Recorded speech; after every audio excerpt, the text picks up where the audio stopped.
میں ہوں ملک محمد علی، پروگرام بات سے بات ملک محمد علی کے ساتھ۔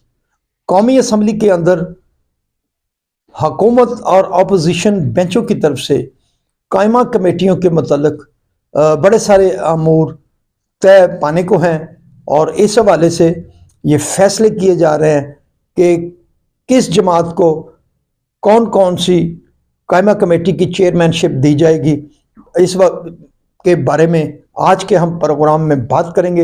اور پیارے دوستوں، جن دوستوں نے ابھی تک ہمارے چینل کو سبسکرائب نہیں کیا، برائے مہربانی وہ ہمارے چینل کو سبسکرائب بھی کریں، لائک بھی کریں اور شیئر بھی کریں۔ اور ہم بات کرتے ہیں قومی اسمبلی کے اندر یہ ایک بڑی خوش آئند بات ہے کہ حکومت اور اپوزیشن کے درمیان قائمہ کمیٹیوں کے حوالے سے جو فارمولہ طے کیا جا رہا ہے اس میں اتفاق رائے پایا جا رہا ہے، اور سپیکر قومی اسمبلی اعجاز صادق کی زیر صدارت حکومتی اور اپوزیشن رہنماؤں کا جو اجلاس ہوا اس میں اس فارمولے پر اتفاق کا اظہار کیا جا رہا ہے، اور یہ بھی فیصلہ کیا جا رہا ہے کہ یہ باہمی کوآرڈینیشن سے کمیٹیوں کی تشکیل کی جائے گی۔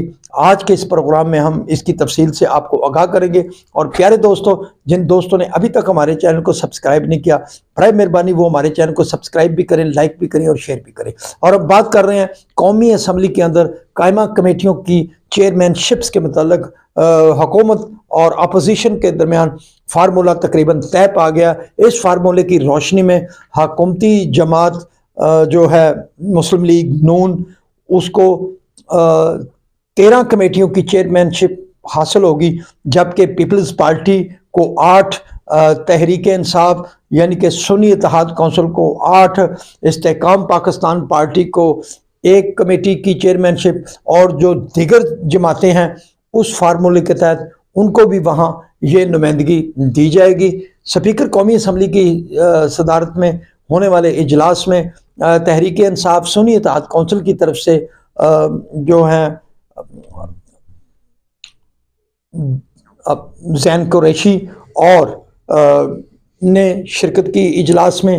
اس کے ساتھ ساتھ دیگر جو سیاسی جماعتیں تھیں وہ بھی اس میں شامل تھی۔ تحریک انصاف کے یہ 2 رکنی وفد میں زین قریشی اور عامر ڈوگر شامل تھے۔ اس کے ساتھ ساتھ اس فارمولے کو طے کرنے کے لیے 3-4 روز سے بحث مباحثہ جاری تھا، اور لگ رہا ہے کہ 3-4 روز کے اندر یہ چیزیں فائنل ہو جائیں گی۔ اور حکومت کی طرف سے یہ بھی فیصلہ کیا گیا ہے کہ جو پبلک اکاؤنٹس کمیٹی کی چیئرمین شپ ہے وہ بھی تحریک انصاف سنی کونسل اپوزیشن کو دی جائے گی۔ اس حوالے سے تحریک انصاف سنی اتحاد کونسل کی طرف سے جو نام سامنے آئے گا، جو نام دیے جائیں گے اپوزیشن کی طرف سے، ان پر غور کر کے سپیکر قومی اسمبلی اعجاز صادق پھر چیئرمین پبلک اکاؤنٹس کمیٹی کے نام کا اعلان کریں گے۔ بہرحال اس حوالے سے جو تحریک انصاف ہے اس کے اندر بھی کچھ باتیں چل رہی ہیں، جن میں ایک نام شیر افضل مروت کا بھی سامنے آیا تھا، اور جو ایک دوسرا نام حامد خان ایڈوکیٹ کا بھی تھا۔